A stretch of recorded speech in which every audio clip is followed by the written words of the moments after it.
What was your name?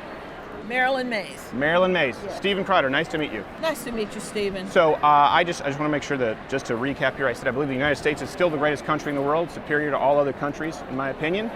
You're welcome to change my mind. Let me ask you this. Does that change? Do you disagree with the premise that the United States is the greatest country in the world, that it's superior to all other countries? Or is it just that you're a little worn down from the news week? I think we're falling in stature. I think that, we've been I've been upset since G7, okay? I've been falling apart since G7 because how would we do our allies like that? This man is just dismantling America, the respect that we have. I can remember last year and the year before going on cruises and Pete just having to apologize for this country. I've never had to apologize for my country. I'm a veteran. I don't understand. Thank you for your that. service. And it's like I'm up here having to apologize. For what? Because people say, for Trump? How so? Because he's a humiliation, he's an embarrassment. He doesn't know the King's English. Okay. He cannot hold a decent conversation. I don't believe he went to Wharton School of Business. I think somebody else took his test. He is ignorant. Because a lot of people would send folk to take their test back in the day. Yeah, okay? I had a guy who actually, he would do that when he would weigh in for wrestling practice. He had a twin brother, and his brother would weigh in. What do you apologize to people for? How do you believe we're inferior to other countries, or what country do you believe is better than the United States? I feel like Great Britain and France and Canada, I feel like those countries are are taking the high road. And I feel like everything I believed in is slipping away from me. Let me ask you this. You said everything you believe in is disappearing. You're a veteran. Yes. Did you serve to protect freedom of speech? I did. So what about the fact that those countries don't have freedom of speech? Only the United States does. But you know what? That's not what I see right now. You only get caught up in what you see. No. Here's the thing. It doesn't matter what you see as far as... When I was there... Well, no, but we have it constitutionally enshrined here. Yeah. In Canada, the UK, Yeah. France, people are jailed for speech, for offensive things, Okay. or fined. That doesn't happen in the United States. We have a constitutional right to freedom of speech. They don't.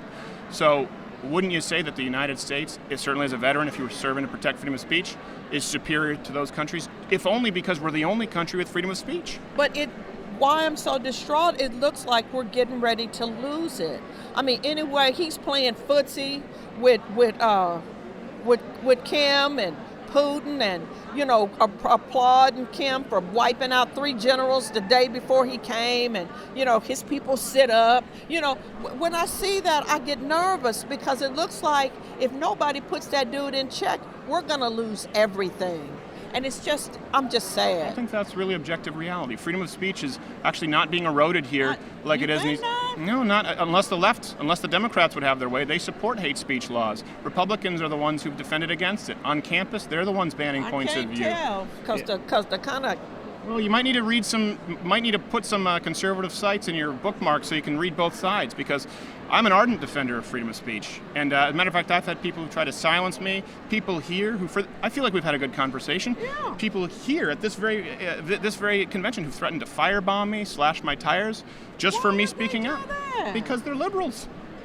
I'm a liberal. I would never do that to you. Well, then take it up with them.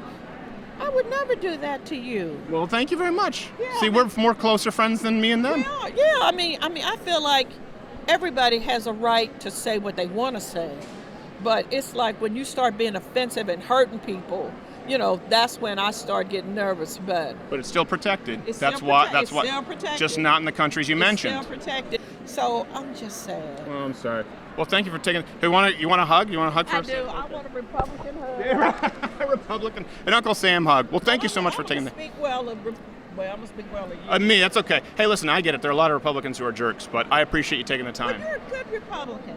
I'm pleased to have I'm conservative, libertarian conservative. Okay. Yeah. All So right. if you see someone trying to firebomb this booth, tell them to stop. I'm gonna tell them don't do it because you're a reasonable man. Thank you very much. I appreciate I don't it. believe you've lied about anything. I try not to. Trump is a liar. My God. Well, I think Why that's is he lying? politicians in general. I know, but not every other word. Come on, man. Help me with that. I pray for I him. can't. I even pray for him. I appreciate that. I pray for him every day. You know what? I pray And I for don't him, want him and to I prayed be for like Barack me. Obama as well. I think we don't share a lot want of him- common ground. I don't want him to be like me. I pray for him to be who he is, but he's just so destructive in my eyes.